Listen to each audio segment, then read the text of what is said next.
ఉత్తరకాండ ప్రకారం రాముడు సరయు అనే నదిలోకి దిగి తన భూలోక జీవితాన్ని ముగించుకుంటాడు. ఈ చెక్కడం బ్రహ్మనాన్ రామాయణం యొక్క చివరి చెక్కడం. ఎక్స్పర్ట్స్ అండ్ రైటర్స్ అందరినీ కన్ఫ్యూషన్ కి గురి చేసింది. ఈ చివరి చెక్కడం ఖచ్చితంగా అర్థం లేనిది. కొంతమంది వెస్టర్న్ రైటర్స్ ఈ చెక్కడం ఒక హ్యాపీ ఎండింగ్ అయినట్లు వివరించారు. ఇక్కడ రాజ్యంలోని సాధువులందరూ లవ మరియు కుశల పట్టాభిషేకాన్ని జరుపుకుంటున్నారు. కానీ ఈ చెక్కడం ఎక్స్ప్లెయిన్ చేయని విధంగా ఉండటమే కాకుండా చాలా కాంట్రవర్షియల్ గా కూడా ఉంది.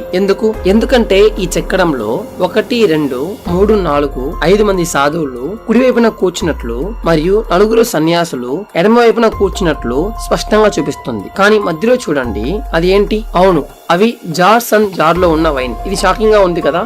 సాధువులు మరియు సన్యాసులు వైన్ తాగుతున్నారా? పురాతన కాలంలో జీవించిన ఈ సాధువులు ఎప్పుడు మద్యం సేవించరని అందరికీ తెలుసు. ఇది దైవ దూషణ కదా. వారు హిందూ మతాన్ని అవమానిస్తున్నారు. ఇప్పుడు అది మరింత దిగజారిపోయింది. ఇక్కడ ఈ సాధువులు ఏం తింటున్నారు? ఇక్కడ జూమ్ చేసి చూద్దాం. అది చేపనా? అవును, వారు చేపలు తింటున్నారు. దాని పక్కనే మీరు ఈ రుచికరమైన ఒక ప్లేట్ చూడవచ్చు. అదేంటి? ఇవి రొయ్యలు. దాని క్రింద అవి చికెన్ లెగ్ పీస్లు.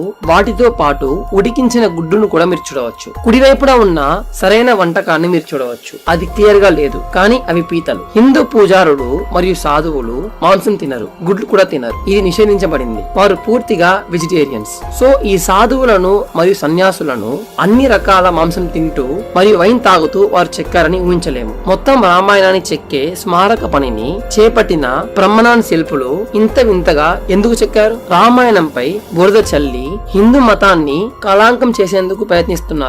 ఈ శిల్పం యొక్క అర్థం మీరు చెప్పగలరా? ఇంతవరకు ఏ ఎక్స్పర్ట్ దీనిని వివరించలేకపోయాడు. కానీ ఇంతకంటే మెరుగైన ముగింపు ఉండేది కాదు. ఈ చెక్కడం చాలా విధాలుగా చాలా అర్థవంతంగా ఉంది.